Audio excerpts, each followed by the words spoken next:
குழந்தை இல்லாத மூத்த மருமகள். மாமனார் மாமியார் போட்ட திட்டம். சிறுகதை. சீதா யோசனையுடன் உட்கார்ந்திருந்தாள். அவள் மாமியார், உட்கார்ந்தது போதும், ஆஃபீஸிலிருந்து வந்துட்டினா உடனே உட்கார்ந்து கொள்றையே, நீ மட்டுமா ஆஃபீஸ் போற? உடனே எழுந்து அடுத்த வேலையை பார் என கடுமையாக சொன்னாள். சீதாவுக்கோ உடல் சோர்விலும் மனசோர்விலும் எழுந்து கொள்ள மனமே இல்லை. உடல் சோர்வை விடவும் மனசோர்வு சீதாவை பிடித்து ஆட்டியது.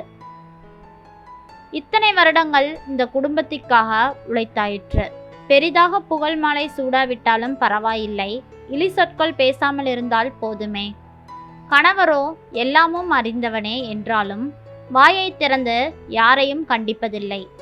ஏன் இப்படி நடந்து கொள்கிறீர்கள் என கேட்பதும் இல்லை. எல்லாவற்றையும் விட இதுதான் சீதாவுக்கு இன்னமும் மன கஷ்டத்தை கொடுத்தது. திருமணம் ஆகி வரும்பொழுது எவ்வளவு எதிர்பார்ப்புகள், ஆசைகள். அவள் பிறந்த வீட்டில் வசதிக்கு குறைவு இல்லைதான். என்றாலும் அவள் நட்சத்திரம் காரணமாக மூத்த பிள்ளைக்கே கொடுக்க வேண்டும் என்று அந்த காலகட்டத்தில் எல்லோரும் சொல்லுவார்கள். ஆகையால் தேடி தேடி கிடைத்தவன்தான் ராமச்சந்திரன். ராமச்சந்திரன் பெயருக்கு ஏற்றாற்போல் மனைவியின் மேல் ஆசை கொண்டவன். அந்த ஸ்ரீராமன் போலவே இவனும் ஏகபத்தினி விரதனே. அப்படியொன்றும் சாதாரண வேலை இல்லை. மத்திய அரசு அதிகாரியாக இருந்தான். நல்ல சம்பளம்தான். ஆனால் எல்லாமும் குடும்பத்தில் அடிபட்டு போய்விட்டது. ஆரம்பத்தில் சீதா இதையெல்லாம் பெரிதாக எடுத்துக்கொள்ளவே இல்லை. என்ன இருந்தாலும் நம் குடும்பம், நம் கணவர், நம் மாமனார் மாமியார், நம் நாத்தனார்கள் என நினைத்து கொண்டு அவளே தூண்டி தூண்டி ராமச்சந்திரனை தாராளமாக செலவு செய்ய விட்டாள். அப்படியும் மாமியார் அவளை குற்றம் சொல்லாது இல்லை. நாத்தனார்கள் பங்குக்கு அவர்களும் கேலி கிண்டல் செய்வார்கள். சீதா வேலைக்கு போய்க் கொண்டிருந்தாள்.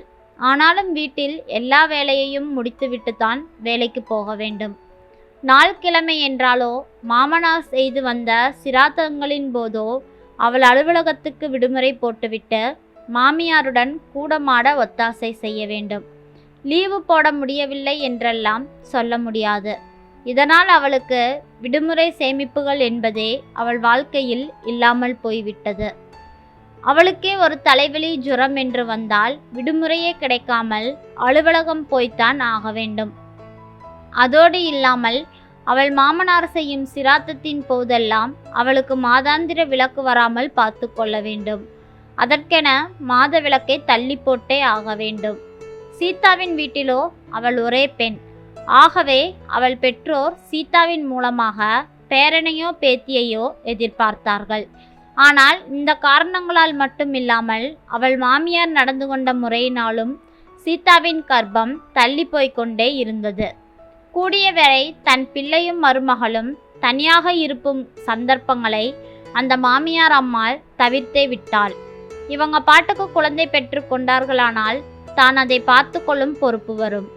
அதோடு இல்லாமல் இப்போது மாதிரி தன் மற்ற பெண் பிள்ளைகளுக்கு இவங்க சீர் செய்வாங்களா? என்ன இருந்தாலும் அவங்க குழந்தை என்றால் தனிதானே. கூட பிறந்தவர்களுக்கு செய்வதில் சுணக்கம் காட்டினால் என்ன செய்வது? அவள் மாமியாரை பொறுத்தமட்டில் இதில் ஒன்றும் பெரிய கவலை இல்லை. சீதாவுக்கு குழந்தை பிறந்தால் கொஞ்ச நாளைக்குத்தான் அவள் அம்மா வீட்டில் இருப்பாள்.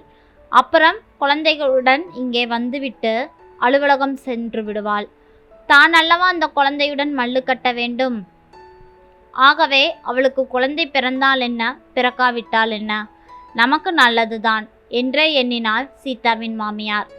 மூத்த பிள்ளை குழந்தை இல்லாமல் இருந்தால்தான் அவன் கூட பிறந்தவர்களுக்கு நன்றாக செய்ய முடியும் என்பது சீதாவின் மாமியாரின் எண்ணம். சொல்லப்போனால் அவசரப்பட்டு கல்யாணம் பண்ணி கொண்டு விட்டான் என்றே சீதாவின் மாமியார் நினைத்து விடுவார். தன் மற்ற குழந்தைகளிடமும் அதையே சொல்லி கொண்டிருந்தார். அதனால் அவர்களுக்குமே அண்ணாவிற்கு குழந்தை எதற்கு என்ற எண்ணம் வேரூன்றி இருந்தது. வருடங்கள் உருண்டோடின. சீதாவின் மைத்துனர்கள் படித்து நல்ல வேலைக்கும் வந்தாகிவிட்டது. கடைசி நாத்தனாருக்கும் மாமியார் விருப்பப்படி நிறைய சீர்வரிசைகளோடு நல்ல இடத்தில் கல்யாணமும் செய்து கொடுத்தாகிவிட்டது. வரிசையாக எல்லோருக்கும் குழந்தையும் பிறந்தாகிவிட்டது, சீதாவை தவிர. இத்தனை வருடங்களுக்குள் சீதாவும் ராமச்சந்திரனும் நகரத்தில் ஒரு வீட்டையும் கட்டிவிட்டார்கள். குழந்தை செல்வம் இல்லை என்று ஆரம்பத்தில் சந்தோஷப்பட்ட அவள் மாமியாரோ இப்போது கடுமையான சொற்களால் அவளை நிர்த்தித்தாள். வாய்க்கு வாய் மலடி பட்டம் சூட்டி கொண்டிருந்தாள். இதனால் எல்லாம் சீதாவின் மனம் வேதனைப்பட்டு கொண்டிருந்தது. சில சமயம் இதற்கு நானா காரணம் என கேட்டுவிட வேண்டும் என அவள் மனம் கொதிக்கும். ஆனாலும் வாய் திறக்கக்கூடாது என மௌனம் சாதித்தாள். அன்று சீதாவுக்கு அலுவலகத்தில் உடன் வேலை செய்பவர் கல்யாணம்.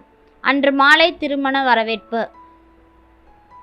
திருமணத்துக்கு செல்லலாம் என முடிவெடுத்து வீட்டுக்கே மதியமே சீக்கிரமாக வந்துவிட்டு மாலை வரவேற்பில் கலந்து கொள்ள ஆயத்தம் செய்ய வேண்டி வீட்டுக்கு வந்திருந்தாள் சீதா. வாசல் கதவு சார்த்தி இருந்தாலும் தாழ்பால் போடவில்லை. என்ன இது என நினைத்த வண்ணம் கதவை திறந்து கொண்டு உள்ளே நுழைய போனவள் நடுக்கூடத்தில் படுத்திருந்த மாமனாரும் மாமியாரும் தன் பெயரை சொல்லி ஏதோ பேசிக்கொள்வதை தன்னிச்சையாக கேட்க நேர்ந்தது. அவள் மாமியார் தன் கணவரிடம், கல்யாணமாகி 10-15 வருடங்கள் ஆகிவிட்டது, இன்னும் ஒரு புழுப்பூச்சி கூட முளைக்கல, இன்னும் எத்தனை நாட்கள் நம்ம ராமு இவளை சகித்து கொள்வான் என சொல்லி கொண்டிருந்தார். அதற்கு அவர் கொடுத்த பதில் சீதாவை தூக்கி வாரி போட்டது. எல்லாம் நானும் பார்த்துண்டுதான் இருக்கேன். இது விஷயமாக ஒரு நல்ல இடம் நமது வரது சொன்னான்.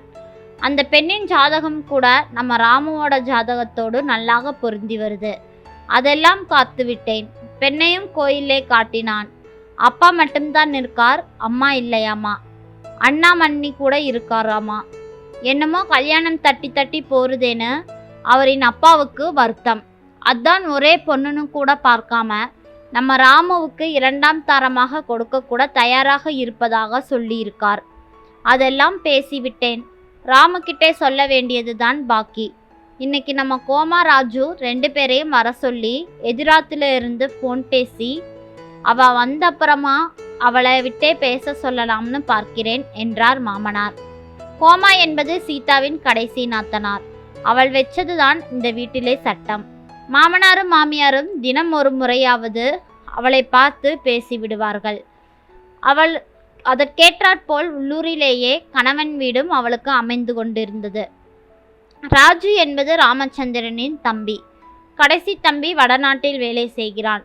அவனுக்கும் திருமணமாகி கை குழந்தை இருக்கிறது. மாமியார் மாமனார் பேசிக்கொண்டது இத்தனையும் கேட்ட சீதாவுக்கு கண்ணீர் ததும்பி நின்றது.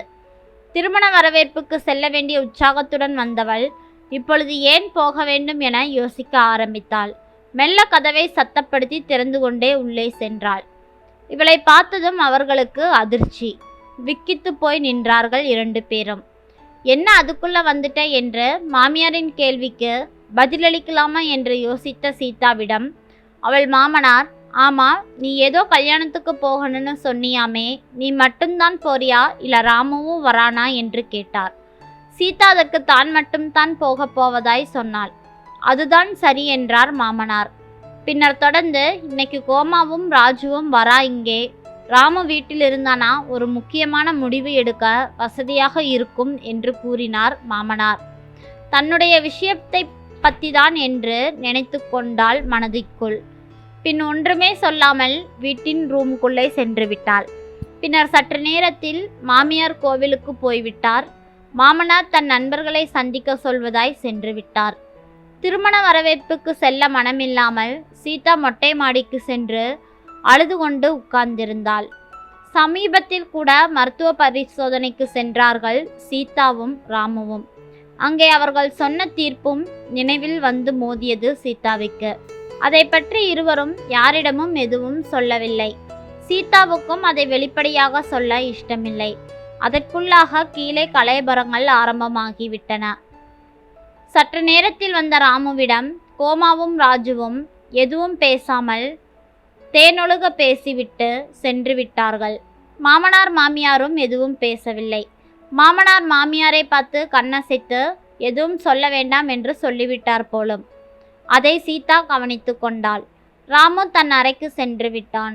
சிறிது நேரம் கழித்து எதுவுமே தெரியாதது போல் சீதா உள்ரூமுக்குள் செல்ல சத்தமே இல்லாமல் தன் உடைகளை மாற்றிக்கொண்டு கட்டிலில் படுத்தாள். அவள் மேல் ஒரு கரம் நீண்டது. அவளை இறுக அணைத்த ராமு அவளை எழுப்பி ஒரு பொட்டலத்தை கையில் கொடுத்தான். அதை தொட்டு பார்த்தால் சீதா. உணவு பொட்டலம். இது எப்படி? எப்போது வாங்கி வந்தீர்? ஆச்சரியத்துடன் பார்த்தாள் சீதா. மொட்டை மாடியில் உன் உருவத்தை பார்த்ததுமே கீழே ஏதோ நடந்திருக்கு அல்லது நடக்கப் போகிறதுன்னு புரிந்தது. அதான் அப்படியே திரும்பி சென்று உனக்காக சாப்பாடு வாங்கி வந்தேன். இல்லைனா நீ சாப்பிட்டிருக்க மாட்டேன்னு எனக்கு தெரியும். அவள் மறுபடியும், நாளைக்கு அலுவலகத்துக்கு விடுமுறை சொல்லிவிடு, நாம் ஓர் இடத்துக்கு போகிறோம் என்றான் ராமு. பார்வையாலேயே வினவிய மனைவியிடம் பொறு என்று ஜாடையும் காட்டிக்கொண்டு உறங்க சென்றான். கீழே என்ன நடந்தது என்று அவளிடம் கேட்கக்கூட இல்லை. இந்த 15 வருடங்களில் அவர்கள் இருவருக்குள்ளும் எந்தவிதமான மனக்கசப்பும் இல்லைதான். ஆனாலும் அவளுக்கு தன் கணவன் மேல் கொஞ்சம் வருத்தம் இருக்கத்தான் செய்தது. அதை அவன் மேல் வெளிப்படையாக குற்றம் சுமத்தவும் அவளால் முடியவில்லை. ஏனெனில் அந்த குற்றத்திற்கு ஒருவித காரணத்தில் அவளே இருந்தாள். பெரிய குடும்பத்தின் மூத்த மகனான ராமச்சந்திரனுக்கு பொறுப்புகள் அதிகம். தம்பி தங்கைகளை படிக்க வைத்து திருமணம் செய்து கொடுத்து என எல்லா பொறுப்புகளையும் அவன் தோளில் சுமந்து திரிந்தான். சீதாவும் முழு மனதுடன் ஒத்துழைத்துதான் வந்திருந்தாள் இத்தனை வருடங்களில். இத்தனைக்கும் நடுவிலே இருவரும் சேர்ந்து நகரின் நடுமையத்தில் அழகான தனி வீடு ஒன்றும் கட்டிவிட்டார்கள். மாமனார் மாமியாருடன் வசிக்க அங்கே குடித்தனம் நடக்கிறது. எல்லாம் நன்றாகவே இருக்கிறது தான். அவர்கள் பார்த்து திருமணம் செய்து வைத்த இளையோர்களுக்கு குழந்தை பிறக்க மகிழ்ச்சியோய் விளையாடவோ வீட்டில் கலகலப்பை உண்டாக்கவோ இவர்களுக்கு ஒரு குழந்தை இல்லைதான் கவலை. அதற்கு காரணம் யார்? அதை நினைக்கையிலே சீதாவின் மனம் விண்டு போனது. சாயந்தரம் நான் உன்னை ஒரு இடத்துக்கு அழைத்து செல்கிறேன், ரெடியாக இரு என்றான் ராமச்சந்திரன். ராமு, ராமன் என்றெல்லாம் அழைப்பார்கள். ஆனால் அவளுக்கு என்னமோ ராமச்சந்திரன் என்றால்தான் நிறைவாக தோன்றும். அடுத்தடுத்து கடல் அலைகளைப் போல் உதித்த எண்ண அலைகளை உதறி தள்ளிவிட்டு எங்கே என கேட்டாள். ரகசியம், அது பரம ரகசியம் என வாய்விட்டு சிரித்தான் ராமச்சந்திரன். அன்று மாலை மட்டுமில்லாமல் அதன் பின்னரும் இப்படி அவளை தனியாக அழைத்துச் சென்றான். இப்படியாக சில நாட்கள் சென்றன. அன்று அவள் மாமியாரும் மாமனாரும் ராமச்சந்திரனிடம் சீதாவுக்கு குழந்தையே பிறக்காமல் இருப்பதை பற்றி குற்றம் சொல்லி ராமச்சந்திரனுக்கு மறுமணம் செய்து வைக்க முடிவெடுத்திருப்பதாகவும் சொன்னார்கள். ராமச்சந்திரன் சிரித்தான். யார் சொன்னது எங்களுக்கு குழந்தையே பிறக்காது என்று? கட்டாயம் பிறக்கும் என்று பெற்றோரிடம் சொன்னான். அவன் தம்பி தங்கையர் இவர்களுக்கு குழந்தை பிறக்கவில்லை எனில் சொத்தையெல்லாம் அவர்களுக்கு வரும் என கணக்கு போட்டு கொண்டிருந்தார்கள். இதெல்லாம் அவனுக்கு தெரியும். ஆனால் வாய் திறந்து எதையும் சொல்லவில்லை ராமச்சந்திரன். அதன் பின்னர் என தொடர்ந்து சில நாட்கள் அவர்கள் இருவரும் சென்ற இடத்தை பற்றி யாரிடமும் மூச்சு கூட விடவில்லை சீதா. மறுபடி 2-3 முறை என ஒவ்வொரு மாதமும் இருவரும் சென்று வந்தார்கள். கிட்டத்தட்ட 3 மாதத்திற்கு பின்னர் சீதாவின் கர்ப்பம் உறுதி செய்யப்பட்டது. சீதா கொஞ்ச நாளைக்காவது பூரண ஓய்வில் இருக்க வேண்டும் என்று மருத்துவர்கள் கூறினார்கள். ஆகவே அவளை தாய் வீட்டுக்கு அனுப்பி வைத்தான் ராமச்சந்திரன். இதையெல்லாம் பார்த்து வாயடைத்து போய் நின்றார்கள் மாமனாரும் மாமியாரும். விரைவில் அவர்களுக்கு நல்ல குழந்தையாக ராமுவுக்கும் சீதாவுக்கும் பிறந்தது. அன்று புண்ணியாகாசனம், குழந்தைக்கு பெயர் வைத்தல், தொட்டிலில் போடுதல் என எல்லா சடங்குகளும் முறைப்படி நடந்தது. எல்லோரும் குழந்தையை பார்த்துவிட்டு ராமு மாதிரியே கண்கள் என்றும் சீதா மாதிரியே மூக்கு என்றும் சொன்னதோடு இல்லாமல் ராமுவின் அப்பா மாதிரியே குழந்தையின் உருவ அமைப்பு இருப்பதாகவும் பேசி சிரித்து கொண்டார்கள். சீதாவை பார்த்து அர்த்தத்துடன் சிரித்தான் ராமச்சந்திரன். அந்த அர்த்தத்துடன் சிரித்ததற்கு காரணம் என்னவென்றால், மருத்துவ பரிசோதனையில் ராமுவுக்கு அம்மை போட்டதில் ஏற்பட்ட விந்தணுக்களின் குறைபாட்டினால்தான் குழந்தை பிறக்க வாய்ப்பில்லை என்பது இருவருக்கும் மருத்துவ பரிசோதனையில் தெரிந்தது. ஆனாலும் சீதாவின் மேல் பழி விழுந்து விட்டது என்பதற்காக ராமு ஓர் நம்பிக்கையான நல்ல மருத்துவர் மூலம் சீதாவுக்கு செயற்கை முறை கருத்தரிப்பு செய்து வைத்தான். அதன் மூலம் பிறந்ததுதான் இந்த குழந்தை. இந்த ரகசியம் இருவருக்கும் மட்டுமே தெரியும். அந்த குழந்தைக்கு கூட தெரிய வர வாய்ப்பு இல்லை. சில கணவர்கள் மனைவிக்காக இப்படியும் செய்யத்தான் இருக்கிறார்கள். குடும்பத்தின் பாரம் மூத்தவன் சுமக்கையில் ஏற்படும் சிறு கருத்து மாற்றத்தினால்தான் குடும்பத்தில் குளறுபடி நடந்து மருமகள் மீதே குற்றம் சுமத்தப்படுகிறது. நன்றி. இந்த கதை பிடிச்சிருந்ததுன்னா மறக்காம நம்ம சேனலை லைக் பண்ணி சப்ஸ்கிரைப் பண்ணி உங்களோட ஆதரவை எனக்கு கொடுங்க. தேங்க்யூ.